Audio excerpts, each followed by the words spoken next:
Friend मैं धीरज कुमार और welcome back to my YouTube channel science टी2। सो फ्रेंड ऐसा जैसा कि आप लोग जानते हैं कि मैं सभी कॉम्पिटिटिव एग्जाम की तैयारी करा रहा हूँ। सो आज हमारा टॉपिक है जीएस का, और जीएस के टॉपिक में काफी इंटरेस्टिंग है आधुनिक इतिहास। हम इसमें इतिहास का पूरा एकदम विवरण यानी विस्तार से पढ़ेंगे। इसमें हम प्राचीन, मध्यकालीन और लास्ट जो आधुनिक है, आधुनिक से स्टार्ट कर रहा हूँ क्योंकि ये काफी इंटरेस्टिंग है। आधुनिक में बहुत इंटरेस्ट है और इसलिए आप लोगों के लिए आधुनिक इतिहास जो कि मतलब काफी इंटरेस्टिंग है, और इसके फैक्ट इतने अच्छे है ना कि बहुत अच्छा लगेगा आपको, और इतनी आसानी समझाऊंगा कि आप पूरे इतिहास को समझ जाएंगे। सो चलिए देखिए, पहला था आधुनिक इतिहास। आधुनिक इतिहास में क्या पढ़ना है, किसके बारे में पढ़ना है, पहले यह जान लें। आधुनिक इतिहास में कि कैसे भारत में कोई विदेशी व्यापारी कैसे आया, जैसे कि पहले कौन आया, पुर्तगाली के बाद से जो कि डच आई, डच के बाद फ्रांसीसी, ये सब विदेशी व्यापारी आए। आखिर क्यों आए, कैसे आए, इन्होंने अपना वहां पर फैक्ट कैसे स्थापित किया, अंग्रेजों ने हमारे ऊपर कैसे रूल किया, यही सब हमें यह आधुनिक इतिहास में पढ़ना है। और इसके मध्यकालीन में जो मध्यकालीन इतिहास आता है, सबसे पहले प्राचीन इतिहास में आता है जो बहुत से रिलेटेड गुप्त वंश, ये सब क्या है, सब है प्राचीन। और इसके बाद से मध्यकालीन में आता है कि मुगल सम्राट बाबर, इल्तुतमिश, ये सब क्या है, यह है मध्यकालीन इतिहास। और थर्ड में आपका आता है आधुनिक इतिहास, जिसके बारे में हम पढ़ेंगे कि विदेशी व्यापारियों का आगमन भारत में कैसे आए, उन्होंने अपने फैक्ट्री कैसे स्थापित किया, कैसे डिवाइड एंड रूल्स बना, और कैसे मतलब कि वो मुनाफा पाए, और कैसे क्या हुआ, इन सभी हम पढ़ेंगे। देखिए, पहले आता है यूरोप कंपनियों का भारत आगमन। तो पहले कौन आया, यह इंपॉर्टेंट है। पहले पुर्तगाली। भारत आगमन में सबसे पहला नाम आता है पुर्तगाली, यानी अभी बताएंगे इसका क्या है। पहले कौन आई, पुर्तगाली। पहले कंपनी आई, विदेशी कंपनी पुर्तगाली। इसके बाद से डच 1605 ईस्वी में। इसके बाद से कौन आई, ब्रिटिश 1608 ईस्वी में। इसके बाद से डैनिश एक जो कंपनी है वो आई 1620 ईस्वी में। इसके बाद से फ्रांसीसी एक कंपनी है जो 1664 ईस्वी में। इसके बाद से देखिए, यह था इसके भारत आने का क्रम है, लेकिन इसका स्थापना पहले ही हो चुका था। मतलब अभी जो हम पढ़े यह कि पुर्तगाली, डच, ब्रिटिश, डैनिश एंड फ्रांसीसी, यह भारत आने का क्रम है। कैसे कैसे करके भारत आए, लेकिन एक क्रम आता है इसकी स्थापना। तो देखिए, सबसे पहले स्थापना हुआ है पुर्तगाली कंपनी का, जो 1498 ईस्वी में। इसके बाद से ईस्ट इंडिया कंपनी के नाम सुने होंगे, ब्रिटिश यानी अंग्रेज 1600 में इनकी स्थापना हुई। इसके बाद से आता है डच 1662 में। इसके बाद से आता है डैनिश 1616 में। इसके बाद से आता है फ्रांसीसी 1664 ईस्वी में। तो एग्जाम में कैसे पूछता है, यह देखिए, इनका कहेगा कि भारत में यूरोपीय व्यापारियों का आने का क्रम क्या है। तो आने का क्रम दे देगा ऐसे ही, पुर्तगाली, डच, ब्रिटिश, डैनिश एंड फ्रांसीसी, आने का क्रम। लेकिन ये स्थापना कहेगा तो देखिएगा, यहाँ पर सेकंड में डच है, लेकिन यहाँ पर थर्ड में डच है। ये बार ये ऐसा क्वेश्चन आता है कि पांचों ऑप्शन दे देगा और किसी क्रम को चेंज कर देगा। काफी एकदम ऐसा उसको घुमावदार बनाएगा कि हम उस पर कंफ्यूज हो जाए, लेकिन कंफ्यूज नहीं होना है, हमें दोनों को याद कर लेना है। आगे बढ़ते हैं कि यह भारत आखिर आए, यह भारत कैसे, आखिर यह कैसे, मतलब कि यह भारत आना क्यों चाहते थे। ये प्रश्न उठता है कि भारत में यह आना क्यों चाहते थे। तो देखिए, इसका मुख्य कारण था मसाला व्यापार, यानी यह भारत से मसाले का व्यापार करते थे। तो और कैसे करते थे और कहां से इनकी घटना कैसे कैसे हुई, कैसे पुर्तगाली आई, यह सभी पढ़ेंगे। देखिए, पहले यह जो विदेशी ये सब व्यापारी है, मान लीजिए विदेशी व्यापारी है, यहां पर हमारा भारत, मान लीजिए यहां पर हमारा भारत है। भारत ऐसा नहीं, लेकिन मानने के लिए मान लीजिए यहां पर यह हमारा भारत है, और इसके कुछ दूरी पर यहां पर एक तुर्की स्थान है, तुर्की स्थान था कुस्तुनतुनिया, जिसे हम कुस्तुनतुनिया याद रखिएगा, कुस्तुनतुनिया। देखिए कोई भी व्यापारी हो, या डच हो, फ्रांसीसी हो, डैनिश हो या ब्रिटिश हो, यह भारत को नहीं जानते थे, बस नाम जानते थे कि भारत है। क्या है, हम भी मान लीजिए कोई जगह गए हैं तो बस जानते थे कि वहाँ है, लेकिन हमें पता नहीं, मान लीजिए हमें पता नहीं कि वहाँ पर कैसे जाना है, वहाँ कहाँ है, कितने दूरी में, बस इतना हमें नॉलेज है कि अमेरिका है या भारत है, उसको नॉलेज था। तो देखिए यह अपना व्यापार कुस्तुनतुनिया से करते थे, मतलब कि भारत से मसाले लेकर जो भारतवासी थे वे कुस्तुनतुनिया में जाते थे मसालों को बेचने के लिए। अब हमें है कि मान लीजिए किसी वस्तु को बेचना है, कोई पदार्थ को बेचना है, तो हम यहीं से तो नहीं बेच सकते, हम एक सेंटर बना देते हैं कि हम वहाँ ले जाकर बेचेंगे। कैसे, मान लीजिए कोई सब्जी वब्जी है चाहे कुछ भी हो, तो हमें एक सेंटर होता है, सेंटर बिंदु यानी मार्केट में ले जाने, घर पर तो नहीं बिकेगा, इसलिए भारत इन लोगों का घर था।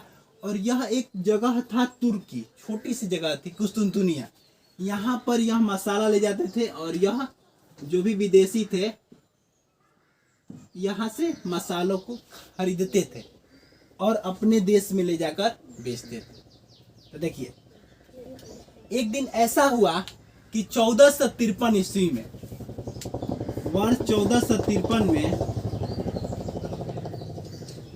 दिल्ली के सल्तनत ने इस पर कब्जा कर लिया। कोई सल्तनत था दिल्ली का, कोई भी उस्तादू ऐसा ही कुछ नाम था, उसने इस पर कब्जा कर लिया। अब देखिए अब कुस्तुनतुनिया पर कब्जा कर लिया, अब तो विदेशियों को व्यापार सारा जो भी रास्ता था वो बंद हो गया। अब ये सोचने लगे कि अब हम कैसे व्यापार करेंगे। जब इस पर यह आ गया, मतलब कि यह अपने कब्जे में ले लिया, तो यह व्यापार रोक दिया कि हम मसाले को जाने नहीं देंगे। तब देखिए क्या हुआ, तब ये विदेशी व्यापारी जो कि पहले पुर्तगाली थे सोचे कि हम भारत जाएंगे, भारत की खोज करेंगे और वहां से मसाला लेकर आएंगे। यही विदेशी व्यापारी पुर्तगाली सोचे कि हम पहले यही सोचे कि हम भारत जाएंगे और वहां से मसाले लेकर आएंगे और अपने देश में बेचेंगे। तो देखिए क्या हो, इन्होंने जब यह सोचा तो यूरोप में एक पुनर्जागरण हुआ। यूरोप में एक पुनर्जागरण हुआ। यूरोप में पुनर्जागरण, पुनर्जागरण देखिए सबसे पहले यूरोप में एक पुनर्जागरण हुआ। यूरोप में पुनर्जागरण से क्या तात्पर्य है, देखिए इसमें साहित्य का विकास होता गया, नई नई आधुनिक हथियारों का खोज करने लगे, मतलब यह इसमें साइंटिफिक जितने भी थे उतने प्रोग्रेस होने लगे, नई नई जहाजों का आविष्कार होने लगा, तभी तो जाएंगे ना जहाज पर से, तो नई नई जहाजों का, यंत्रों का आविष्कार होने लगा, जिसकी मदद से पुर्तगाली ने वास्को डिगामा को भारत भेजे। क्या किए, वास्को डिगामा एक ऐसा पुर्तगाली था जो कि पहले भारत आया था, जिसका नाम था वास्को डिगामा 1498। उन्होंने उसे समुद्री मार्ग द्वारा भेजा, क्योंकि यूरोप में पुनर्जागरण हो चुका था, नई नई तरह तरह की जहाजें आ गई थी, उपलब्ध हो चुकी थी, नई नई तरह के यंत्र आ चुके थे कि भारत है तो भारत जाना है हमें, तो वह कैसे कैसे भारत गया इन सभी के बारे में पढ़ना है। तो देखिए अभी तो फिलहाल इतना ही पढ़ेंगे कि जैसे ही क्या था, जैसे ही वास्को डिगामा भारत आया, वास्को डिगामा भारत आया, वास्को डिगामा याद रखिएगा 1498 में जैसे ही भारत आया तो इसने अपना पहला फैक्ट्री स्थापित किया। फैक्ट्री स्थापित करने से पहले देखिए क्या हुआ, जब यह भारत आया तो यहां से मसाले खरीदकर अपने देश ले गए और इसको 60 गुना मुनाफा हुआ। सोचिए 60 गुना मुनाफा। जो पहले तुर्की से व्यापार करता था तो 1 गुना, और जब 60 गुना मुनाफा, तो कोई भी चौंक जाएगा कि हम वहां से व्यापार करते थे तो हमें इतना ही कर, लेकिन जैसे ही हम यहाँ से गए डायरेक्ट 60 गुना मुनाफा होने लगा।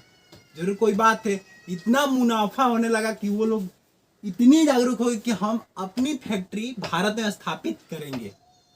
कौन सोचा, वास्को डिगामा यानी पुर्तगाल का सोचे कि 60 गुना मुनाफा हुआ तो हम अपनी फैक्ट्री क्यों ना वहां पर लगा दें ताकि और ज्यादा मुनाफा हो। तो इन्होंने अपनी पहली फैक्ट्री स्थापित की। पहली फैक्ट्री पहली फैक्ट्री स्थापित की? मछलीपट्टनम, जो कि सूरत में है। स्थापित की कहाँ पर? मछलीपट्टनम, मछलीपट्टनम, पट्टनम, जो कि सूरत में है। यह तो आ गया वास्को डी गामा, पुर्तगाली आ गए। इसके बाद से आता है डच। इसके बाद डच आए, डच। देखिए डच आए और अपनी पहली फैक्ट्री स्थापित किए। पहली फैक्ट्री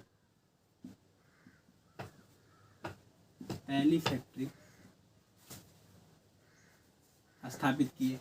अब देखिए सॉरी, पहली फैक्ट्री जो वास्को डी गामा था यह केरल में की है, कोचीन। आगे कोचीन में, कोचीन यानी केरल में एक जगह है, इसका नाम कोचीन। केरल में एक जगह है, वहां पर पहली फैक्ट्री वास्को डी गामा यानी पुर्तगाली ने स्थापित किया। और डच पहली फैक्ट्री स्थापित किया मछलीपट्टनम। यह है मछलीपट्टनम, मछलीपट्टनम या मसूलीपट्टनम, बात एक ही है, जो कि कहाँ है? सूरत में। अब देखिए इसके बाद से डच के बाद से कौन आएगा? ब्रिटिश। ब्रिटिश ने अपना पहला फैक्ट्री स्थापित किया। कहाँ पर? पहले तो ब्रिटिश डायरेक्ट स्थापित करना चाहते थे सूरत में, मतलब कि सूरत में स्थापित करना चाहते थे, लेकिन सूरत में उनके जैसे मतलब डायरेक्ट सूरत में, मछलीपट्टनम में नहीं, मछलीपट्टनम तो एक जगह है छोटा सा, लेकिन वो सूरत में स्थापित करना चाहते थे, लेकिन वह नहीं कर पाए क्योंकि मतलब कि वहां पर 1608 में ही अपना स्थापित करना चाहते थे, लेकिन वहां पर जो कि जहांगीर का शासन था तो यह वहां पर स्थापित नहीं कर पाए। और एक बात यह है कि जब तक अकबर रहा है तब तक कोई भी विदेशी व्यापारी भारत में घुसने का प्रयास नहीं है, इसलिए द ग्रेट अकबर कहा जाता है। तो यह क्या था? जहांगीर थे, इन्होंने परमिशन ही नहीं दिया, जाओ नहीं स्थापित नहीं करना है, क्यों करेंगे? तो इसीलिए इन्होंने इसको क्या करना पड़ा? मछलीपट्टनम में ही स्थापित करना पड़ा। बाद में हुई सूरत में, इसके बाद से हाकिम्स आए हैं, इसके बाद से उन्होंने कैसे कैसे जहांगीर के बाद जो शाहजहां है, शाहजहां को कैसे उन्होंने एंटरटेन किया और उन्हीं की भाषा में बोलकर आगे यह पढ़ेंगे। इसके बाद से देखिए ब्रिटिश के बाद से आता है आपका डैनिश। डैनिश ने कहां पर किया? ट्रैंक बोर्ड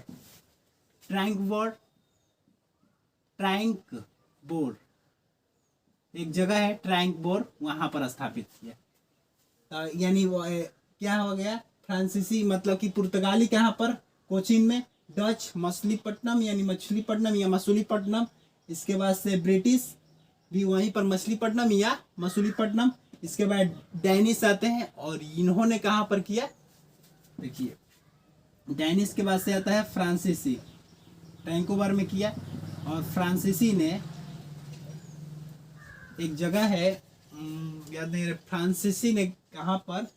शायद ये भी, हाँ शायद क्या, ये भी मसूलीपट्टनम में, मसूलीपट्टनम यानी सूरत में ही इन्होंने सूरत में किया। यह सूरत में कर लिए, फ्रांसीसी आया सूरत में कर लिए। देखिए वास्को डी गामा सबसे पहले आया, कोचीन में स्थापित किया। इसके बाद से डच आए, डच आए तो मछलीपट्टनम या मसूलीपट्टनम में किए। इसके बाद से ब्रिटिश आए, उन्होंने सूरत में करना चाहते थे, लेकिन वहां पर जहांगीर था और बोला कि नहीं नहीं नहीं नहीं करना स्थापित, वहां पर मछलीपट्टनम आया। इसके बाद से डैनिश आए जो कि ट्रैंकोबर में किया। इसके बाद फ्रांसीसी आए, सूरत में किया। अब देखिए इसमें प्रश्न कैसे कैसे आता है, पूछेगा कि भारत में सबसे पहले कौन से विदेशी व्यापार यूरोपीय व्यापारी व्यापार करने आए थे? तो विदेशी व्यापारी मतलब कौन थे? पुर्तगाली। किस कारण आए थे? तो प्रमुख कारण था मसाला व्यापार। आखिर मसाला के क्या करते थे? देखिए वहां पर मीट जो होता है ना, वहां पर अधिक दिन तक सुरक्षित रखने के लिए मसाला का प्रयोग किया जाता है, क्योंकि वहां का मुख्य भोजन मीट ही होता था। मीट तो ऐसे ही खराब हो जाएगा, लेकिन हम वहां पर मसाला ज्यादा ले लेंगे तो अधिक दिन तक रखेगा सुरक्षित, इसलिए यह मसाला का व्यापार करने के लिए आते थे। तो इसका यही प्रश्न आता है कि मुख्य कारण तो मसाला व्यापार क्यों? तो मीटों के लिए, तो मसाला का व्यापार। अब आता है कि भारत का आगमन, तो यह बताएंगे। इसके बाद स्थापना, तो यह होगा।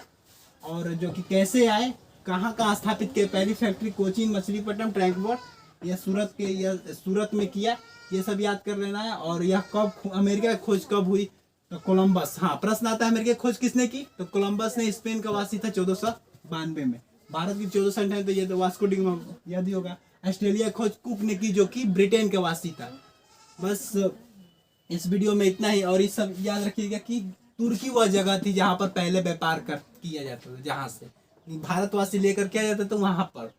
सो इस वीडियो में इतना ही। आगे इसमें बहुत सारे इंटरेस्टिंग फैक्ट है, कैसे कैसे डच आई, कैसे डैनिश आई। सबसे अच्छा था इंटरेस्टिंग ब्रिटिश का है, उन्होंने कहाँ कहाँ पर शासन किया, कोलकाता में, फिर सूरत में कैसे अपने चारों तरफ अपना फैलाव राज्य फैलाया, कैसे उन्होंने अहमद शाह अब्दाली, ये सब बहुत बहुत पढ़ना है इसमें। सो इस वीडियो में इतना ही। यदि आपको ये वीडियो हेल्पफुल लगे और इंटरेस्टिंग लगे so please share it and thank you so much. और हाँ, जो मेरे चैनल पर नया है तो प्लीज़ सब्सक्राइब करना ना भूले और उस बेल आइकन को जरूर दबा दीजिएगा, क्योंकि आने वाला नोटिफिकेशन आपको मिलता रहे। Thank you so much.